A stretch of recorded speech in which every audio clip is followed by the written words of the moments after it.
ভেন্দি ভাজি ৰেডি হৈ গ'ল আৰু ইমান ধুনীয়া ধোঁৱা ওলাই আছে। আপোনালোকে এয়া হেল্ল' গাইজ, সকলোকে নমস্কাৰ জনাই মই মোৰ চেনেলৰ অন্য এটি ভিডিঅ'লৈ স্বাগতম জনাইছোঁ। আৰু মই আজিৰ ভিডিঅ'টো এটা ৰেচিপি ভিডিঅ' লৈ আহিছোঁ। আৰু আজি মই কিনো ৰেচিপি বনাওঁ চাওঁচোন বলক। কি ৰেচিপি বনাবলৈ লৈছোঁ দেখিছেনে? সকলোৰে ঘৰত বনাই ভেন্দি ভাজি। আৰু আজি মই ভেন্দি ভাজিটো অলপ বেলেগ এটা ষ্টাইলত বনাব লৈছোঁ। আৰু ভেন্দিখিনি মই প্ৰথমতে ধুই ল'লোঁ। ধুই লৈ ভেন্দিখিনি আপোনালোকে শুকুৱাই ল'ব। মোৰ লৰালৰি হৈছে, সেইকাৰণে ভেন্দিখিনি মই শুকুৱাবলৈ সময় নাই কাৰণে টিছু পেপাৰ দি পেলানি এনেকৈ মচি দিছোঁ। আৰু আপোনালোকে আগতীয়াকৈ ধুইও ভেন্দিখিনি শুকুৱাই ৰাখিব পাৰে, মানে পানী থাকিলে বেয়া। আৰু মই যিটো ৰেচিপি বনাবলৈ লৈছোঁ এই ৰেচিপিটোত ভেন্দিত যদি পানী থাকি যায় বেয়া লাগিব, খাবলৈ টেষ্টটো বেয়া হৈ যাব। সেইকাৰণে এয়া মই অলপ অলপকৈ গোটেইখিনি ভেন্দি এনেকৈ পানীটো অলপ টিছু পেপাৰখনে আঁতৰাই ল'লোঁ, অলপ শুকুৱাই ল'লোঁ। এতিয়া মই ইয়াৰ আগটো অলপ এইবিলাক দেখিছেনে, এইটো অলপ কাটি দিম। এনেইতো আমি নৰ্মেলি ভেন্দি কাটিলে অলপ ডাঙৰ ডাঙৰকৈ ইমানটো চেপত কাটো নহয় জানো। আৰু মই যিটো ৰেচিপি বনাব লৈছোঁ মানে ভেন্দিৰ, সেইটো কাৰণে অলপ একেবাৰে সৰু মিহি মিহিকৈ কাটিব লাগিব।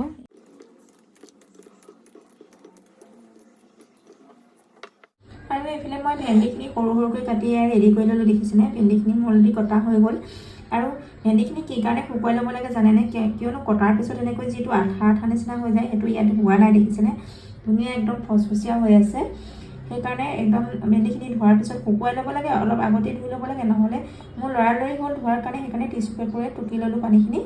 তাৰপিছত এইফালে লৈ লৈছোঁ এটা পিঁয়াজ, ডাঙৰ পিঁয়াজ এটা একদম সৰু সৰুকৈ কাটি লৈছোঁ। আৰু দুটা কেঁচা জলকীয়া লৈছোঁ আৰু এটা শুকান জলকীয়া ৰেডি কৰি থৈছোঁ। আৰু এইখিনি মই এতিয়া বনাম, যেনেকৈ বনাম নহয় তেনেকৈ আপোনালোকে খাবচোন, বহুত টেষ্টি লাগিব। মই আচলতে আমাৰ মানুহ দুজন, সেইটো কাৰণে অলপমান লৈছোঁ ভেন্দি। আপোনালোকে নিজৰ পৰিমাণ অনুসাৰে ল'ব। আৰু মই নিজৰ পৰিমাণ অনুসাৰেহে লৈছোঁ জলকীয়া, আপোনালোকৰ নিজৰ ইচ্ছা কেনেকৈ দিয়ে কি কথা। আৰু মই পিঁয়াজ এটাহে লৈছোঁ, ডাঙৰ পিঁয়াজ এটা। আপোনালোকে ভেন্দি সৰহ হ'লে পিঁয়াজ সৰহকৈ দিব। গেছটো অন কৰি কেৰাহীখন পাতি দিছোঁ। কেৰাহীখন অকণমান গৰম হ'বলৈ দিছোঁ। কেৰাহীখন এতিয়া গৰম হৈ গ'ল। কেৰাহীখন গৰম হৈ যোৱাৰ পিছত ইয়াতে মই দিম এতিয়া মিঠাতেল। আৰু তেল অলপ সৰহকৈ দিব। তেলখিনি পূৰা গৰম হৈ গ'ল। এতিয়া তেলখিনি গৰম হোৱাৰ পিছত মই ইয়াতে দি দিছোঁ জিৰা কেইটামান দি দিছোঁ এয়া। তাৰপিছতে ইয়াত দি দিম মই শুকান জলকীয়া।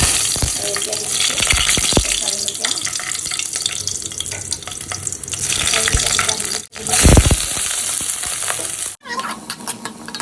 আৰু পিঁয়াজখিনি অকণমান ৰঙচুৱা নিচিনা হৈ গৈছে, এতিয়া দেখিছোঁ, ধৰিব পাৰিছে নিশ্চয়। ইয়াতে মই প্ৰয়োজন অনুসাৰে এতিয়া অলপ হালধি দি দিছোঁ। প্ৰয়োজন অনুসাৰে অলপমান নিমখো ইয়াতে দি দিছোঁ মই। ধুনীয়াকৈ এতিয়া ৰঙা হৈ গৈছে দেখিছে, ধৰিব পাৰিছে। ইয়াতে মই দি দিম এতিয়া এয়া ভেন্দিখিনি মই ইয়াত দি দিছোঁ এতিয়া। আৰু দিয়াৰ পিছতে এনেকৈ লৰাই দিছোঁ। ল' ফ্লেমত লৈছোঁ, হাই ফ্লেমত ৰাখি থ'লে এই বস্তুটো নিসিজিব আৰু দেৰি গুচি যাব। সেইটো কাৰণে মই ইয়াত ল' ফ্লেমত ৰাখি ৰাখিছোঁ। আৰু এনেকৈ অলপ মেলি পেলাই ৰাখি দিম অলপ সময়। তাৰপিছত আকৌ মই ভেন্দিখিনি ইয়াত লৰাই দিছোঁ ৰাখিছিলে। আৰু ভেন্দিখিনি লৰাওঁতে একেবাৰে সাৱধান হ'ব যাতে ভেন্দিখিনি ভাজি নাযায় ইয়াত, কাৰণ ভেন্দিখিনি গলি যাবলৈ লৈছে ইয়াত দেখিছেনে অলপ অলপ। সেইকাৰণে ভেন্দিখিনি যাতে ভাজি নাযায় তাৰ কাৰণে একদম লাহে লাহে লৰাই দিব। 2 মিনিটমানৰ পাছত এয়া চাইছোঁ দেখিছেনে। মই এয়া আধা চামুচমান এয়া বেচন দি দিছোঁ দেখিছেনে। আপোনালোকৰ ওচৰত বেচন আছে যদি বেচন দি দিব। আৰু বেচনে কি কৰে জানেনে, এই ইয়াত যিটো ভেন্দিৰ আঠাটো হৈ যায় সেই আঠাটো নাইকিয়া কৰি দিয়ে।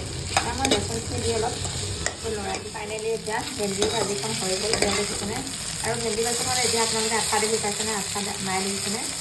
একদম ধুনীয়াকৈ মিলি দিছোঁ। আৰু ভেন্দি ভাজিখিনি ধুনীয়াকৈ হৈ গ'ল। আপোনালোকেও এনেকৈ ভেন্দি ভাজিখন বনাই খাব, বহুতেই টেষ্টি একদম। আৰু স্পাইচি লাগিব। আৰু স্পাইচি লাগিবৰ কাৰণে ইয়াত আপোনালোকে অকণমান নেমু টেঙাৰ ৰস ব্যৱহাৰ কৰিব পাৰে। মোৰ ওচৰত আচলতে আজি নেমু টেঙা নাই, সেইটো কাৰণে মই ব্যৱহাৰ নকৰিলোঁ।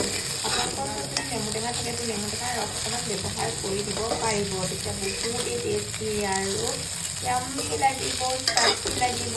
এইফালে চাওক, এয়া ফাইনেলি মোৰ ভেন্দি ভাজি ৰেডি হৈ গ'ল। আৰু ইমান ধুনীয়া ধোঁৱা ওলাই আছে। আপোনালোকে এয়া ৰুটিৰ লগত অথবা ভাতৰ লগতো পৰিৱেশন কৰিব পাৰে আৰু খাবলৈ খুব টেষ্টি। আপোনালোকে এবাৰ ট্ৰাই কৰি চাবচোন, এনেকৈ বহুত বেছি ভাল লাগে খাই। তেনেহ'লে আপোনালোকে মোৰ ভেন্দি ৰেচিপিটো চাই কেনে পালে? আৰু যদি চাই ভাল পালে তেনেহ'লে লাইক, কমেণ্ট, শ্বেয়াৰ, ছাবস্ক্ৰাইব কৰি দিব। আৰু আগলৈও মোক এনেকৈ সহায় সহযোগ কৰি থাকিব বুলি আশা কৰিলোঁ। আৰু তেতিয়াহ'লে পুনৰ নতুন এটা ভিডিঅ'ৰ সৈতে আপোনালোকৰ মাজলৈ আহিম। তেতিয়ালৈ বাই বাই, টাটা।